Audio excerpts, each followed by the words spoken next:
오늘은 성령 강림 후 첫째 주일입니다. 여러분, 우리는 지난 주일에 성령 강림 주일을 맞아서 초대교회 성도들이 오순절 마가다락방에 모여 뜨겁게 기도할 때 성령이 각 사람 머리 위에 임하시는 성령 선물을 받았다라는 말씀을 함께 나누었습니다. 여러분, 그런데 성경에는 성령 충만한 교회의 모습을 그렇게 소개하고 있는데 과연 오늘 우리의 현실 속에 성령 충만한 교회의 모습은 어떤 모습일까요? 여러분, 저는 그 성령 충만한 모습을 지난주 오후 3시에 있었던 영적 대각성 집회에서 목격하였습니다. 그날 여기에 계신 분들도 많이 참석해 주셨는데요. 정말 성령 충만한 교회가 있다면 이런 교회겠다, 이런 모습이겠다라는 생각이 들었습니다. 여러분, 집회 장소였던 농촌교회인데요. 본당 좌석이 약 500석이라고 그래요. 그런데 이날 거의 빈자리가 없이 가득 찼습니다. 그래서 약 450명 정도가 이 집회에 참석을 해서 빈자리가 없게 꽉 차서 예배를 드렸습니다.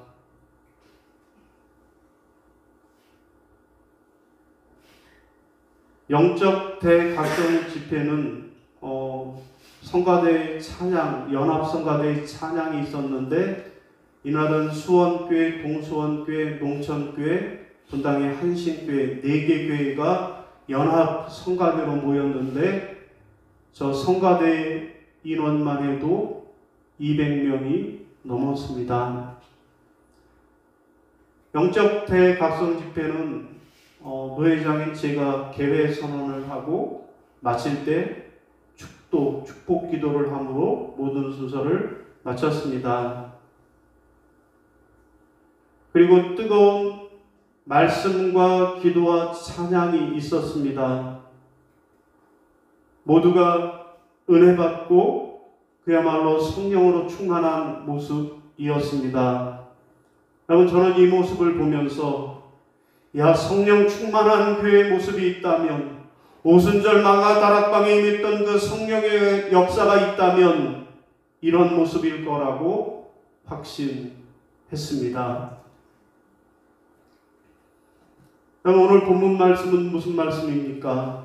오늘 본문 말씀은 성령 충만한 교회, 그래서 날마다 믿는 자의 수가 더하여진 교회 이야기가 오늘 본문의 내용입니다. 여러분, 성령 충만함을 받은 사도들은 많은 기사와 표적을 나타냈습니다. 그런가 하면 성도들은 다 함께 있어서 물건을 서로 통용했고요. 또 재산과 소유를 팔아 가난한 자들에게 나누어 주었습니다. 그리고 날마다 마음을 같이하여 모이기에 힘썼고 집에서는 기쁨으로 떡을 떼었습니다. 자, 그 결과 어떻게 되었습니까? 주께서 구원받는 사람을 날마다 더하게 하시니라. 아멘. 여러분, 초대교회 성도들이 어떻게 신앙생활을 했길래 하나님이 날마다 구원받는 사람을 더해 주셨을까요? 자, 그럼 오늘 우리 교회가 저 초대교회처럼 날마다 믿는 자의 수가, 날마다 구원받는 자의 수가 더해지는 교회가 되려면 어떻게 해야 할까요? 첫 번째로는요, 우리 교회가 날마다 더하는 교회가 되려면 첫째로는 하나님을 찬미하는 교회가 되어야 하겠습니다. 따라하겠습니다. 하나님을 찬미하는 교회가 되어야 합니다. 하나님을 찬미하는 교회가 되어야 합니다. 자, 47절 화면 보시고 시작. 하나님을 찬미하며. 아멘. 여러분, 무슨 말씀이에요?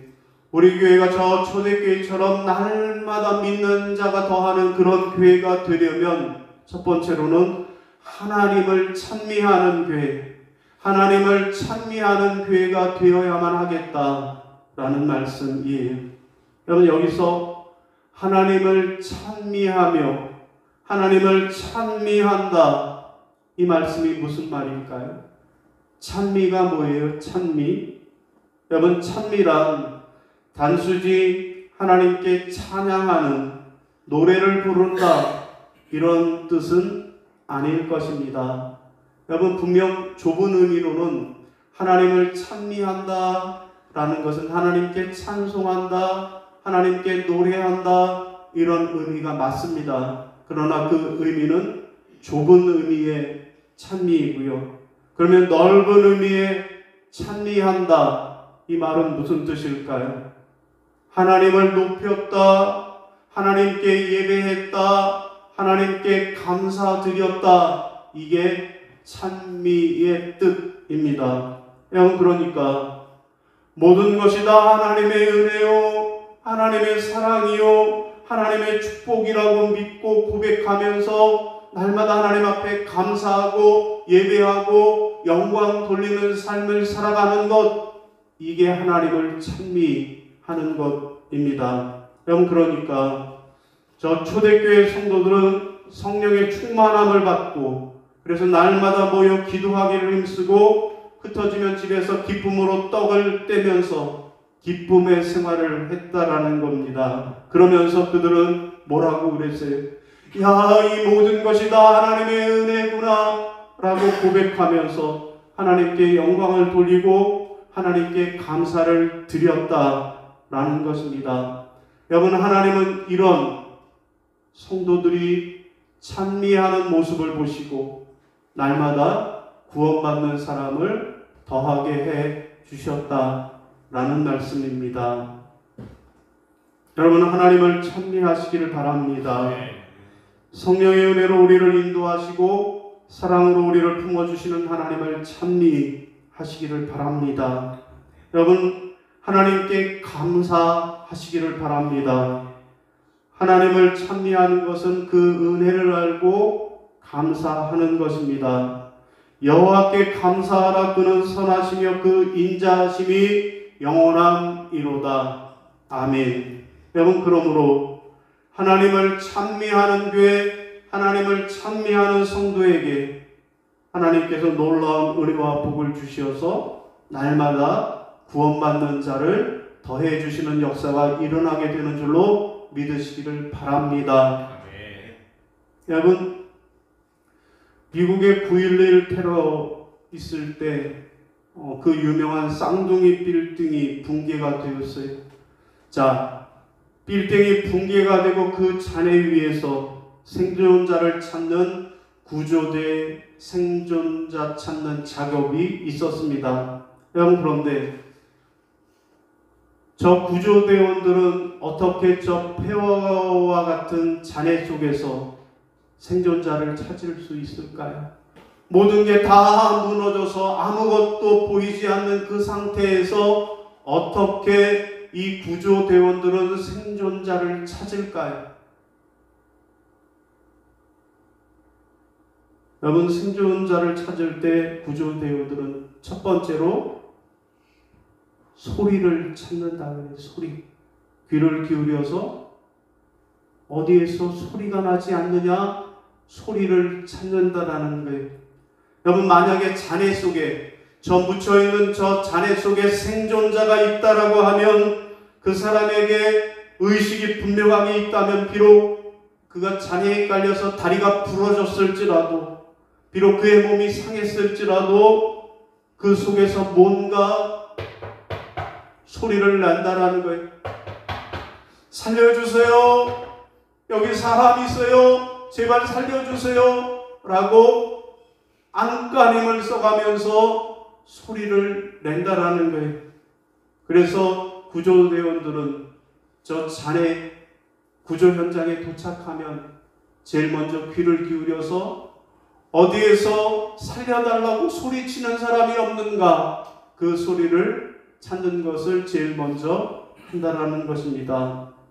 여러분, 하나님이 우리를 보실 때도 마찬가지입니다. 비록 지금 내 환경이 건물이 무너져서 그 잔해 가운데 깔려 있는 것처럼 보일지라도 누군가가 소리를 낼 수만 있다면 하나님께 부르짖는 소리, 하나님께 찬양을 올리는 소리를 낸다면 하나님은 그 소리에 귀를 기울이신다라는 것입니다. 여러분, 성경에 보면 바울과 실라가 복음을 전하다가 빌립보 감옥에 갇혔습니다. 그때 바울과 실라가 소리를 냈습니다. 밤새 기도하고 밤새 찬양을 올렸다라고 말씀합니다. 여러분, 따지고 보면 바울과 실라는 기도할 기분이 아니었을 거예요. 주의 일을 하다가 전도하다가 억울하게 감옥에 들어와서 매를 맞고 갇혀 있으니 그들이 얼마나 기분이 언짢았을까요? 아니, 하나님 살아계시면 왜 우리를 이 감옥에 갇히게 하십니까? 원망과 불평이 나와야 하지. 그러나 그들은 비록 기도할 기분이 안 들고 찬양할 마음이 없었지만 그럼에도 불구하고 하나님께 찬양의 소리, 기도의 소리를 냈다라는 것입니다. 여러분, 그래서 비록 무너진 건물 속에 있는 우리의 삶이라고 해도 하나님이 우리의 소리를 들으실 수 있도록 해야 한다라는 말씀입니다. 여러분, 저 구조대원들이 제일 먼저 소리가 나는 곳부터 파기 시작하고 구조하기 시작하는 것처럼 우리 하나님도 마찬가지입니다.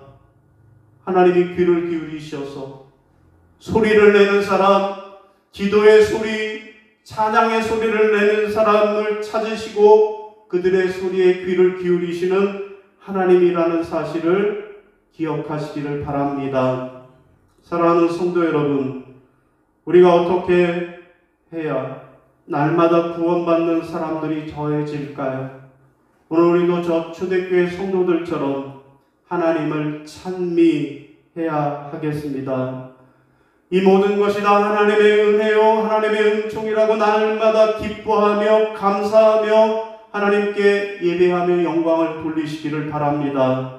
그러면 하나님께서 오늘 우리에게도 날마다 구원받는 자의 수가 더하게 하시는 그러한 은혜를 베풀어 주실 줄로 믿으시기를 주님의 이름으로 축원합니다. 자, 두 번째로 어떻게 날마다 더하는 교회가 될까요? 둘째로는 백성에게 칭송받는 교회가 되어야 하겠습니다. 따라하겠습니다. 백성에게 칭송받는 교회가 되어야 합니다. 47절 하반절의 시작. 또 온 백성에게 칭송을 받으니. 아멘. 여러분, 무슨 말씀일까요? 교회가 날마다 구원받는 자의 수가 더하여지려면 첫째로는 하나님을 찬미하는 교회여야 하고 두 번째로는 백성들로부터 칭송을 받는 교회가 되어야 한다라는 말씀입니다. 여러분, 여기 온 백성에게 칭송을 받으니 라고 하는 이 말씀은 무슨 뜻일까요? 여러분, 칭송을 받는다. 그것은 믿지 않는 세상 사람들이 교회를 인정하고 교회를 존경했다라는 것입니다. 여러분, 왜 세상 사람들이 교회를 인정하고 교회를 존경할까요? 그것은 그 교회가 그 지역사회에 선한 영향력, 좋은 영향력을 주었기 때문입니다. 여러분, 사람들에게 아름다운 교회 공동체의 모습을 보여주었기 때문입니다. 곧 진정으로 서로가 서로를 사랑하고 섬기며 함께 나누는 모습을 교회를 통해서 발견했기 때문입니다. 그래서 온 백성에게 칭송을 받았던 것입니다. 여러분, 초대교회 때 당시 세상 사람들이 교회를 어떻게 평가했는지를 알 수 있는 자료가 있습니다. 당시 로마 총독이었던 플리니우스가 당시 황제 트라이안에게 보낸 서신, 편지에 잘 나타나 있습니다. 곧 그는 박해로 인해 지하 동굴 속에 피해서 그곳에서 비밀리 모여있는 기독교 공동체를 발견하고 그는 부활을 시켜서 은밀하게 저들을 조사하도록 명령을 내렸습니다. 그 후에 그 조사 결과를 바탕으로 그는 황제에게 이렇게 보고합니다. 황제 폐하, 제가 저들의 공동체를 낱낱이 조사하고 또 조사해 본 결과 저 그리스도인들은 법 그 이상을 실천하는 사람들입니다. 저들은 반역의 무리도 아니고 법 잘 지킬 뿐만 아니라 그 이상을 지키는 아주 훌륭한 사람들입니다. 라고 보고를 했습니다. 여러분, 그러니까 초대교회 기독교인들의 영적 윤리적 삶이 세상의 법을 초월해서 살았으므로 당시 세상 사람들로부터 칭찬을 받았다라는 것이 당시 총독에 의하여서 증거로 남아있다라는 것입니다. 여러분, 그렇습니다. 예수를 잘 믿고 칭찬받는 것, 그것이 신앙생활이요, 그것이 곧 선교입니다. 여러분, 칭찬받는 삶을 살아가는 게 선교예요. 너 교회 다니는 사람이 왜 그러니? 욕먹고 손가락질을 당하면 교회 선교는 문을 닫는 거예요. 그런데 과연 당신 교회 다니고 크리스찬이라고 하더니 정말 당신 같은 사람만이 있으면 이 세상은 환해지겠다라고 칭송을 받으면, 그러면 교회는 부흥하게 되는 것입니다. 여러분, 옛날에 콩나물도 귀하고 달걀도 귀했어요. 저 어렸을 때만 해도 도시락에 계란 하나 올라가면 그게 최고의 도시락이었어요. 뚜껑 열면 여기저기 강도들이 빼앗아가요. 그래서 머리를 써서 어떻게 해요? 밑에 깔아도 뒤집어서 뺏어가요. 어떻게 해요? 중간에다 넣는 거예요. 중간에다가 밥을 반만 놓고 그 사이에 후라이 놓고 그 위에 또 밥을 덮어서 빼앗기지 않았던 그런 지혜가 있었습니다. 여러분, 콩나물이 귀했던 시절에 저희 할머니는 집안에서 콩나물을 직접 키우셨어요. 신기했습니다. 콩나물 시루에 보자기를 깔고 그 안에다가 콩을 넣고 배 보자기를 덮고 아침 저녁으로 물을 주는데 몇 날이 지나면 싹이 나기 시작했고요. 다시 몇 날이 지나면 콩을 담아두었던 시루가 가득하게 저 노란색 콩나물들이 시루에 빽빽하게 자라는 광경을 보았던 것이 지금도 생생합니다. 여러분, 콩나물을 자라는데 뭐만 했어요?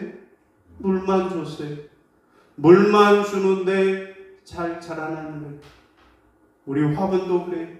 물만 주는데 햇빛도 안 줘요. 물만 주고 이 인공 조명 비춰주는 것 뿐인데 잘 자라는 거예요. 얘네 나이가 3살, 4살 그러잖아요. 잘 자란다라는. 여러분, 신앙생활도 마찬가지입니다. 교회만 다니면 다냐고, 예배만 드리면 다냐고, 성경만 읽으면 다냐고 그렇게 말하는 분들도 있습니다. 그러나 아닙니다. 날마다 기도하고 찬송하고 예배하고 성경을 읽고 묵상하고 사랑을 실천하고 또 서로를 돌아보고 내가 깨달은 그 복음의 진리를 누구에게 증거하는 그런 삶을 살아갈 때 세상 사람들로부터 칭찬을 받게 되고 그럴 때 구원받는 사람의 수가 더하게 되는 줄로 믿으시기를 바랍니다. 여러분, 지난 5월 29일에는 경기로에 목사 안수식이 있었어요. 전반기에 한 번, 하반기에 한 번, 2번의 목사 안수식을 노회 주관으로 목사 안수식을 거행합니다. 여러분, 제가 노회장의 자격으로 이때도 안수받는 분들에게 설교를 했고요. 목사 안수식 모든 이식을 진례했습니다. 이날은 두 분의 목사님을 안수하여 세웠는데요. 여자 목사님 한 분은 남자 목사님, 이렇게 두 분을 세웠습니다. 저 여자 목사님은 제가 관리교회에 있을 때 전도사로 모셨던 그런 전도사님이, 그런데 10년이 지나서 이제 노회장으로 목사 안수를 주었습니다. 그런가 하면 오른쪽에 있는 저 목사님은 가보니까 친구 목사님이 1, 2년 선배인데 친구라고 먹어요. 그런데 갔더니 본당 앞에 있더라고요. 그래서 아니 어떻게 오셨냐고, 경기노예까지 어떻게 오셨냐고 그랬더니 나 와야 돼. 뭔 소린가 했더니 나중에 보니까 자기 아들이래. 자기 아들이 목사 안수 받아서 왔노라고 이야기를 합니다. 어쨌든 두 분 다 인연이 있는 분들인데 목사 안수를 주었습니다. 여러분, 이날 많은 분들이 참석해서 본당에 꽉 차게 그렇게 해서 목사 안수직을 잘 마칠 수 있었습니다. 여러분, 이 교회, 이 예배당 교회의 이름이 뭐냐 하면 이천 설린교회예요. 여러분, 이천은 아시죠? 이천 몰라요? 예, 쌀 하면 이천인데요. 근데 설린교회, 설린이 무슨 뜻일까요? 설린상고, 설린. 이 선린은요, 선할 선자의 이웃 린자입니다. 선한 이웃이라는 그런 뜻입니다. 그러니까 이 교회는 처음 교회를 세우고 시작할 때부터 우리 교회는 저 선한 사마리아 사람처럼 주변에 강도 만난 이웃들에게 하나님의 사랑을 전하는 교회 되겠다라고 해서 세워진 교회가 설린 선한 이웃 교회입니다. 여러분, 이름처럼 이 설린 교회는 많은 이웃 사랑을 실천하고 있습니다. 여러분, 지난 코로나 때는 사랑의 라면 50박스를 동행정복지센터에다가 기탁을 했을 뿐만 아니라 어려운 이웃을 위해 여러분 이 교회가 무료 급식을 하는데요. 일주일에 5일을 해요. 토요일하고 주일 빼고 월, 화, 수, 목, 금요일 5일을 매일같이 약 200명의 사람들을 무료 급식을 합니다. 여러분 몇 년이나 됐냐고 했더니 18년째 하고 있다라는 거예요. 코로나 때 잠깐 문 닫은 것 외에는 18년째 무료 급식소를 운영하고 있고요. 또 평생 교육의 일환으로 문해학습, 곧 한글반을 운영하고 있고, 또 저소득 가정에게는 도배 장판 교체 사업을 하는 등 어려운 이웃을 위해서 지속적으로 지원을 하고 있습니다. 자, 이러한 교회가, 저희 설린교회는 정말 좋은 교회야, 이웃사랑을 실천하는 교회야 소문이 나서 교회가 거의 배로 부흥을 했다라는 이야기를 들었습니다. 사랑하는 성도 여러분, 오늘 우리가 어떻게 해야 날마다 구원받는 사람의 수가 더해질까요? 우리 교회도 저 초대교회 성도들처럼 백성들에게 칭송받는 그런 교회가 되어야 하겠습니다. 자, 오늘 말씀을 정리하겠습니다. 여러분, 오늘 본문은 초대교회가 날마다 구원받는 사람에게 수가 더하여진 부흥의 이야기입니다. 여러분, 우리 교회가 이 초대교회처럼 날마다 구원받는 사람의 수가 더하여지는 그런 교회 되려면 어떻게 해야 할까요? 첫째는요, 하나님을 찬미하는 교회. 날마다 열심히 모여서 기도하고 찬송하고 예배함으로 하나님께 영광을 돌리는 교회 되어야 하겠습니다. 둘째는요, 백성에게 칭송받는 교회, 이웃사랑을 실천하는 그런 교회가 되어야 하겠습니다. 하나님을 찬미하고 백성에게 칭송을 받음으로 우리 교회가 날마다 구원받는 교회가 되어지기를 주님의 이름으로 축원합니다. 아멘. 예, 자리에서 일어나셔서 결단 찬송 부르시겠습니다.